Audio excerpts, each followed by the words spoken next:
தமிழக வெற்றிக் கழக தலைவர் விஜய் தமிழ்நாட்டினுடைய ஆளுநர் RN ரவியை இன்று 1 மணி அளவில் சந்திக்க இருக்கிறார். எதற்காக இந்த திடீர் சந்திப்பு உள்ளிட்ட பல்வேறு விஷயங்களை இந்த வீடியோல விரிவாக பார்க்க போகிறோம். தமிழக வெற்றிக் கழக தலைவர் விஜய் இன்று மதியம் 1 மணி அளவில் ஆளுநரை சந்திக்க இருப்பதாக அதிகாரப்பூர்வ அறிவிப்பு வெளியாகி இருக்கிறது. எதற்காக அப்படின்னு பார்க்கும் பொழுது, கடந்த வாரம் அண்ணா பல்கலைக்கழகத்தில் மாணவிக்கு நேர்ந்த பாலியல் வன்கொடுமை தமிழகத்தில் பெரும் அதிர்ச்சியை ஏற்படுத்தியிருந்தது. பாதுகாப்பான சூழலாக கருதப்படக்கூடிய கல்லூரி பல்கலைக்கழக வளாகத்தினுள் இது போன்ற நடந்திருப்பது பெரும் கண்டனத்துக்குரியதாகவும் விமர்சனத்துக்குரியதாகவும் மாறியது. இதைத் தொடர்ந்து மாணவி தரப்பிலிருந்து புகார் அளிக்கப்பட்ட நிலையில் சம்பந்தப்பட்ட நபரான ஞானசேகரன் என்பவரை தமிழக காவல்துறையினர் கைது செய்தனர். இது தொடர்பாக செய்தியாளர்களிடம் பேசிய சென்னை மாநகர காவல் ஆணையர் ADGP அருணை பொறுத்தவரையில், குற்றவாளியை ஒரே நாளில் கிட்டத்தட்ட 3 மணி நேரத்தில் அவரை பிடித்திருக்கிறோம், அடுத்த நாள் அவரை கைது செய்திருக்கிறோம் உள்ளிட்ட நிறைய விஷயங்களை செய்தியாளர் சந்திப்புல பேசுகிறார். அதைத் தொடர்ந்து உயர்கல்வித்துறை அமைச்சர் கோவிச்செழியனும் இது தொடர்பாக நிறைய விஷயங்களை பேசுகிறார்.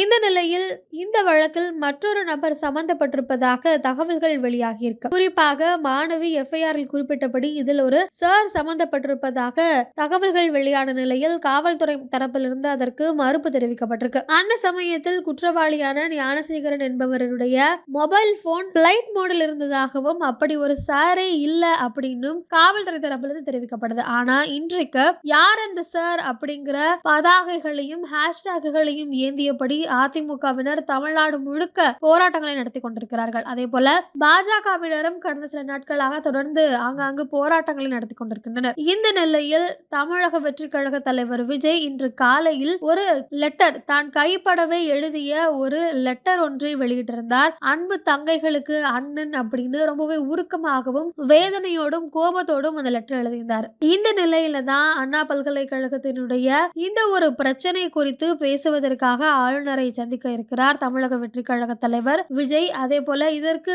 பல்வேறு கருத்துக்கள், விஜய் செய்யக்கூடிய ஒவ்வொரு விஷயமும் பேசு பொருளாக கவனிக்கக்கூடியதாக மாறி இருக்கக்கூடிய சூழல்ல இந்த ஒரு விஷயத்துக்குமே ஆளுநரை சந்திக்க போகிறார். அப்படின்னா இந்த இடத்துல எதற்காக சந்திக்க போகிறார்? குறிப்பாக அண்ணா பல்கலைக்கழகம் ஆளுநருடைய தலைமைக்கு கீழ் தான் வருகிறது. அப்ப அவரை சந்திப்பதற்கான காரணம் என்ன? களத்தில் இறங்கி மக்களுக்காக குரல் கொடுக்காமல் ஆளுநரை நீங்க மட்டும் தனியா போய் சந்திக்கிறீங்க, இது எப்படி சரியாக இருக்கும் அப்படின்னு விமர்சனங்கள் முன்வைக்கப்படுது. இதை ஆதரிக்கக்கூடிய சிலர் அவரோட தலைமைக்கு கீழே இருக்குன்னா அப்ப அவரை தான் நாங்க போய் பார்க்கணும் அப்படின்னு விஜய்க்கு ஆதரவாகவும் சிலர் குரல் கொடுத்து கொண்டிருக்கிறார்கள். தொடர்ந்து விஜய் ஆளுநரை சந்தித்ததற்கு பிறகு என்னென்ன பேசினார் உள்ளிட்ட பல்வேறு விஷயங்களை அடுத்தடுத்த வீடியோக்கள்ல தெளிவாக பார்க்கலாம். இந்த நிலையில விஜய் ஆளுநரை சந்திப்பது, அதே போல காலையில் அவர் வெளியிட்டிருந்த அந்த கைப்பட எழுதிய லெட்டர், இதற்கு வரவேற்பு விமர்சனங்கள் இரண்டும் இருக்கக்கூடிய சூழல்ல இந்த ஒரு விஷயத்தை, அவருடைய லெட்டரும் சரி, அவர் ஆளுநரை சந்திக்கவிருப்பது பற்றி உங்களுடைய கருத்து என்ன அப்படிங்கறத மறக்காம கீழே கமெண்ட் பண்ணுங்க.